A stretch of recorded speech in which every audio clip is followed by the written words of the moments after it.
So hello everyone and once again welcome back to the new video. उम्मीद है आप लोग जहां भी होंगे सुरक्षित होंगे। तो ये वीडियो स्पेशली उन लोगों के लिए है जिनका अभी एम्बेसी से इंटरव्यू आना बाकी है। मैंने आप लोगों को प्रॉमिस किया था कि जो भी क्वेश्चन अभी तक माल्टा एम्बेसी ने पूछे हैं उन्हीं के बेस पर मैं एक लिस्ट तैयार करूंगा। उसमें सभी क्वेश्चन जो आपसे पूछे जाएंगे या फिर वो पूछ सकते हैं वो मैं तैयार करूंगा, और मैं ऑलरेडी तैयार कर चुका हूँ। इस वीडियो में आपको वो डिटेल से बताऊँगा, तो आप लोग इस वीडियो को एंड तक जरूर देखना। 25 ऐसे क्वेश्चन बने हैं जो अभी तक के इंटरव्यू में पूछे गए हैं। मैंने अभी तक जो 5-7 लोगों के इंटरव्यू सुने हैं उन्हीं के बेस पर मैंने ये लिस्ट तैयार की है। तो आप लोग इस वीडियो को एंड तक जरूर देखना। तो चलिए आपके एक लाइक के साथ हम करते हैं वीडियो की शुरुआत।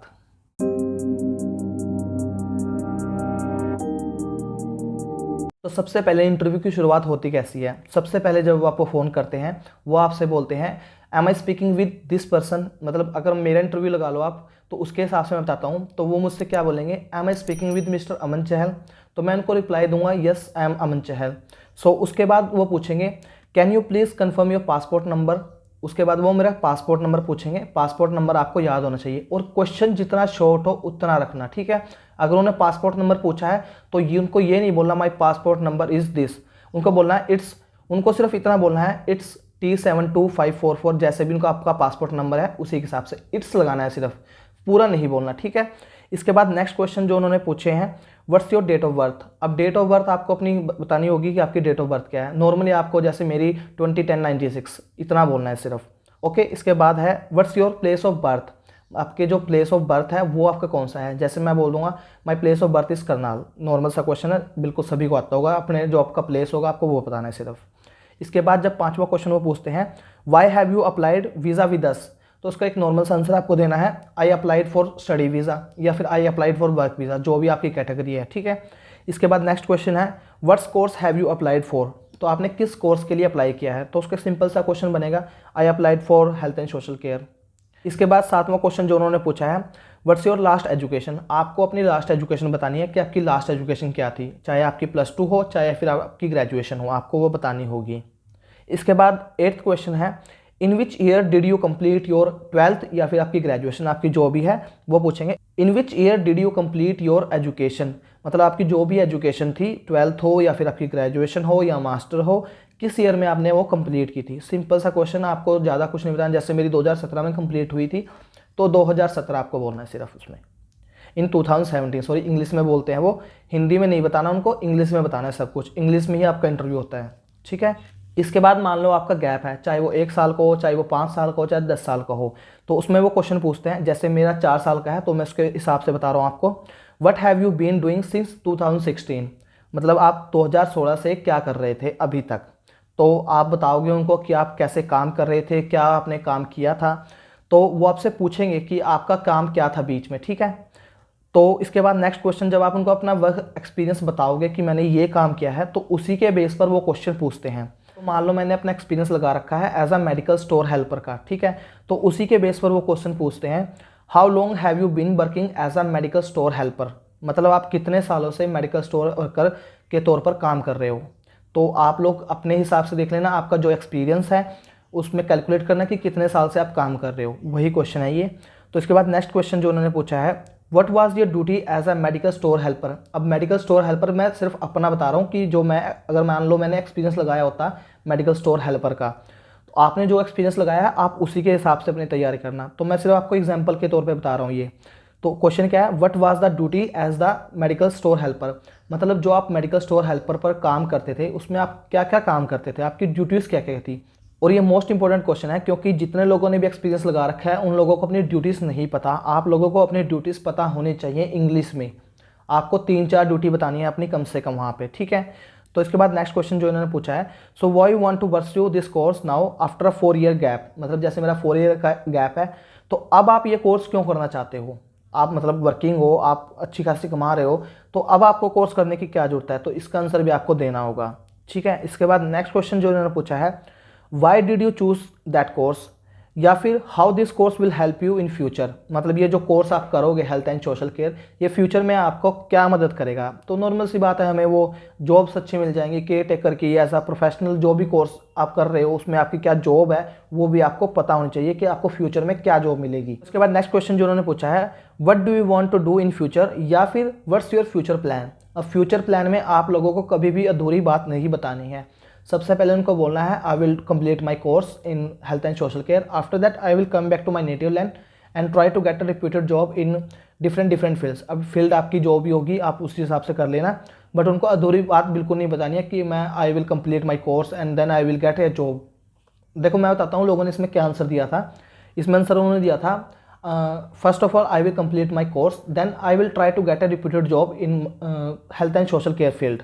अब उन्होंने बोल दिया कि I will try to get a job. अब ये नहीं बताया कि कहाँ जॉब के लिए, माल्टा में जॉब के लिए या फिर इंडिया में जॉब के लिए, वहाँ कन्फ्यूज़न हो जाती है। तो आप लोगों को बोलना है I will try to find job in my native land, और ये नहीं बोलना कि आई विल डू, क्योंकि आई विल डू में तो आपको श्योरिटी होगी कि हाँ मेरे पास ये जॉब मिल जाएगी मेरे को। उनको बोलना है कि मैं ट्राई करूँगा, ठीक है, और अपने नेटिव लैंड में, ठीक है, मतलब इंडिया में ही मैं अपने कोई भी हेल्थ एंड सोशल केयर की अच्छी जॉब करूँगा, प्रोफेशनल जॉब करूँगा। इसके बाद उन्होंने नेक्स्ट क्वेश्चन पूछा है can you tell me how's your experience is related to health and social care course. अब जो आपने एक्सपीरियंस लगाया, मतलब आपने चाहे 1 साल का लगाया हो, चाहे 2 साल का लगाया हो, चाहे और 10 साल का लगाया हो, ये जो आपने एक्सपीरियंस लगाया है ये आपकी जो हेल्थ एंड सोशल केयर से ये कैसे रिलेट करता है। आप लोगों को ये चीज़ पता होनी चाहिए कि आपका जो फील्ड था लास्ट वाला और ये कोर्स है ये कैसे रिलेट करता है। तो आप लोगों को जो भी आपका एक्सपीरियंस है, आपको जो एक्सपीरियंस अभी तक आपने गेन किया है यहाँ पे, और जो हेल्थ एंड सोशल केयर में आप जाकर पढ़ोगे ये कैसे रिलेट करता है, तो ये रिलेट आपको जरूर करवाना होगा, क्योंकि ये क्वेश्चन कुछ ऐसा है जो हर एक से पूछा गया है। मुझे नहीं पता ये क्या रीज़न है कि हर एक से पूछ रहे हैं, बट हर एक पर्सन, जितनों के भी मैंने इंटरव्यू आज तक सुने हैं, सभी से ये क्वेश्चन जरूर पूछा गया है। तो आप लोग भी ये क्वेश्चन जरूर प्रिपेयर करना। तो इसके बाद जो नेक्स्ट क्वेश्चन पूछा है इन्होंने, हाउ मैनी मॉड्यूल्स या फिर course content in your course. अब मॉड्यूल्स और कोर्स कंटेंट ये दोनों चीज़ें एक हैं। मॉड्यूल, कोर्स कंटेंट, सब्जेक्ट्स, तीनों चीज़ें एक ही होती हैं, और ये मॉड्यूल्स आपके होते हैं आपके इन्विटेशन लेटर में। इन्विटेशन लेटर में आप मॉड्यूल्स देखोगे तो वहाँ आपको मिल जाएंगे 6 मॉड्यूल होते हैं। तो ये पूछते हैं उसमें क्वेश्चन, ये सीधा नहीं पूछते कि मॉड्यूल के बारे में बताओ, तो ये पूछते हैं how many modules course content in your course. तो आप इसका कैंसिल आंसर दोगे I have 6 module in my course. तो कोर्स में से जो 6 मॉड्यूल है उनमें से रैंडमली वो किसी भी 2 की या फिर 1 की डेफिनेशन पूछेंगे, रैंडमली पूछेंगे। आपको नहीं पता होगा कि कौन सी पूछ सकते हैं, तो 6 की 6 डेफिनेशन आपको याद होनी चाहिए, और ये डेफिनेशन आपको जो आपकी इन्विटेशन लेटर में लिखी होती हैं वो बिल्कुल भी नहीं याद करनी है। आपको वो अपने तरीके से कन्वर्ट करके अपने तरीके से बतानी है। लास्ट इंटरव्यू में क्या हुआ था कि लड़के से पूछा गया कि अबाउट योर कोर्स कंटेंट, तो उसने बता दिया कि 6 कंटेंट हैं, उसमें से रैंडमली उसने 1 का पूछ लिया कि इसकी डेफिनेशन मुझे बताओ। उसने, वो लड़के ने वो सारी डेफिनेशन बता भी दी, बट बाद में उन्होंने क्या बोला कि हमें बुकिश लैंग्वेज वाला नहीं चाहिए, आप अपने तरीके से बनाओ और मुझे बताओ। तो एट अ टाइम आप नहीं बना सकते, तो आप ट्राई करो कि आप पहले ही वो प्रिपेयर करो। कोर्स कंटेंट हर एक से पूछते हैं, चाहे वो किसी भी कोर्स के लिए हो, चाहे वो एक्सपीरियंस पर हो, चाहे वो बिना एक्सपीरियंस के हो, हर एक बंदे से पूछे जाते हैं। तो आप लोग 6 के 6 कोर्स कंटेंट बिल्कुल याद करके जाना, ठीक है। इसके बाद क्वेश्चन है what do you understand with the term of health and social care. मतलब जो हेल्थ एंड सोशल केयर से आप क्या समझते हो। अब इस क्वेश्चन में वो 3 तरीके हैं। सबसे पहले तो यही तरीका है कि what do you understand by health and social care, ये एक सिंपल सी एक डेफिनेशन है, वो आपको याद करनी है। इसी के बाद वो ये भी पूछ सकते हैं इसमें what do you understand with the term of social. मतलब जो हेल्थ एंड सोशल दोनों अलग अलग टर्म्स हैं, दोनों के आपको डेफिनेशन पता होने चाहिए। ये दोनों तरीके से वो पूछते हैं। पिछली बार पूछा गया था what do you understand with the terms of social care, और एक लड़के से पूछा गया what do you understand with the terms of health care. मतलब दोनों अलग अलग भी पूछ ली और एक साथ भी पूछ ली, तीनों तरीके हैं। आप लोगों को तीनों की डेफिनेशन याद होनी चाहिए, ठीक है। इसके बाद कुछ नॉर्मल से क्वेश्चन पूछे हैं। हु टोल्ड यू अबाउट माल्टा, मतलब आपको माल्टा के बारे में कैसे पता चला। अब आप उसमें किसी को भी नाम ले सकते हो, अपने फ्रेंड का नाम ले सकते हो, आप इंटरनेट की हेल्प के से भी नाम ले सकते हो कि मुझे इंटरनेट से इसकी हेल्प मिली, या फिर आप सोशल मीडिया से कर सकते हो कि मुझे सोशल मीडिया से इसकी बारे में जानकारी मिली। तो आप किसी के बारे में बता सकते हो, बट अगर आप अपने फ्रेंड का नाम ले रहे हो तो आपको याद होना चाहिए कि वो बंदा इस टाइम कहाँ पर है, मतलब वो माल्टा में है, वो किस प्लेस पर रहता है। या तो आप उसमें अपना ही अकोमोडेशन एड्रेस डाल दो कि हाँ इसी एड्रेस पे वो रहता है, क्योंकि आप हॉस्टल का एड्रेस दोगे, आप उसी का एड्रेस दे सकते हो। या फिर आप बोल सकते हो कि मुझे सिर्फ इंटरनेट के थ्रू पता चला था कि इसमें हेल्थ एंड सोशल केयर्स के बारे में और माल्टा के बारे में, ठीक है। इसके बाद जो नेक्स्ट क्वेश्चन पूछा है which agency did you use for the preparing for your visa application, मतलब जो आपने वीज़ा एप्लीकेशन तैयार की है वो किस एजेंसी के थ्रू अप्लाई की है। अब आप एजेंसी का नाम लो या ना लो वो आपके ऊपर है, बट मैं रिकमेंड करूँगा कि आप एजेंसी का नाम ना लो। बट वो पता नहीं इस बात पर थोड़ा तकरार करते हैं कि आपको एजेंसी के थ्रू नहीं करानी थी, खुद ही करनी थी। तो आप लोग ये अपने हिसाब से दे सकते हो आप क्या आंसर देना चाहते हो। तो इसके बाद नेक्स्ट क्वेश्चन जो है, विच companies travel insurance did you submit, मतलब आपने जो ट्रैवल इंश्योरेंस सबमिट किया है वो किस कंपनी का है। अब ट्रैवल इंश्योरेंस आपका जो आपने लगाया है उसके बारे में आपको पता होना चाहिए, उसके बारे में ये भी पता होना चाहिए कि आप कितने यूरो आप कवर कर रहे हो इस ट्रैवल इंश्योरेंस में। तो आप नॉर्मली 30,000 यूरो कवर करते हो या फिर $50,000, ठीक है। और ये इंश्योरेंस आपका कब से कब वैलिड है, मतलब कब स्टार्ट होगा और कब खत्म होगा, ये 3 क्वेश्चन बनते हैं इंश्योरेंस से, ठीक है। तो इसके बाद नेक्स्ट क्वेश्चन है, how will you go to Malta, which airline will you use to travel to Malta. मतलब 2 तरीके से है, how you will go to Malta मतलब माल्टा कैसे जाओगे, या फिर which airline will you use to travel in Malta. अब एयरलाइन आपको पता होनी चाहिए कि आप किस एयरलाइन के थ्रू जाओगे। बीच में अगर आपकी स्टे है कहीं पर, जैसे टर्किश एयरलाइन में इस्तांबुल की स्टे होती है, तो आपको बताना, वो आपसे पूछ सकते हैं इसके बारे में कि आपकी स्टे कहाँ पर है, तो आप इस्तांबुल बताओगे। उसके बाद जो आपकी एयरलाइन की जो टिकट है उसका आपको नंबर पता होना चाहिए, चाहे एटलीस्ट 4 लास्ट के 4 वर्ड आपको पता होने चाहिए, बट पता होने जरूर चाहिए, ठीक है, क्योंकि पूछे गए हैं टिकट नंबर भी, तो इस वजह से मैं आपको बता रहा हूँ। इसके बाद नेक्स्ट क्वेश्चन है जो, who is going to sponsor your study for Malta, मतलब जो आपकी स्टडी है वो कौन स्पॉन्सर कर रहे हैं। इसमें आपके फादर भी कर सकते हैं, इसमें आपकी मदर भी कर सकती है, इसमें आपके अंकल भी कर सकते हैं। बट अगर आपके अंकल कर रहे हैं या फिर आपके ब्रदर कर रहे हैं तो आपसे क्वेश्चन पूछ सकते हैं, आपके फादर क्यों नहीं कर रहे, आपके ब्रदर या फिर आपके अंकल क्यों कर रहे हैं। तो आपको उसका एक रीज़न देना होगा कि इस वजह से मेरा जो स्पॉन्सर लेटर है वो मेरे फादर की ना होके मेरे अंकल या मेरे भाई का है। तो ये क्वेश्चन हो गया। इसके बाद सेकंड लास्ट क्वेश्चन है, व्हाट डज़ ही डू, मतलब जो आपके फादर या फिर आपके मदर या फिर आपके ब्रदर हैं उनसे उनके बारे में वो पूछ रहे हैं कि व्हाट डज़ ही डू, मतलब वो क्या काम करते हैं। तो आप कुछ भी बता सकते हो, फार्मर हैं या फिर कोई गवर्नमेंट जॉब पे हैं या फिर बिजनेस करते हैं, वो आप बता सकते हो। इसके बाद जो लास्ट क्वेश्चन है वो है, have you been abroad before, मतलब पहले कभी आप कहीं बाहर गए हो या फिर आपका ये फर्स्ट टाइम है। तो अगर आपका फर्स्ट टाइम है तो आप सिंपल सा उनको बोलना कि no it's my first time. अगर आपने कहीं ट्रैवल किया है तो उनको बोलना no it's not my first time, I already travel to this country. आप किसी भी कंट्री के बारे में बता सकते हो जिसमें आपने ट्रैवल किया है। उनको एक रीज़न पूछेंगे कि आपने वहाँ ट्रैवल किस पर्पज़ से किया है। अगर आपने ट्रैवल किया है तो आपको नॉर्मली बताना होगा कि टूरिस्ट पे किया था या फिर आपने वर्क परमिट पे किया था। तो ये है आपका मेन सारा कुछ जो भी अभी तक क्वेश्चन पूछे गए हैं। ये सारे क्वेश्चन हैं जो अभी तक के इंटरव्यू में मोस्टली लोगों से पूछे गए हैं। ज़रूरी नहीं है कि वो सभी क्वेश्चन पूछेंगे, इनमें से आपसे 5 क्वेश्चन भी पूछ सकते हैं, 10 क्वेश्चन भी पूछ सकते हैं, इनके अलावा भी कोई क्वेश्चन पूछ सकते हैं। जैसे कल ही इंटरव्यू में पूछा गया था कि अगर किसी को हार्ट अटैक आए तो आप सबसे पहले आप क्या करोगे।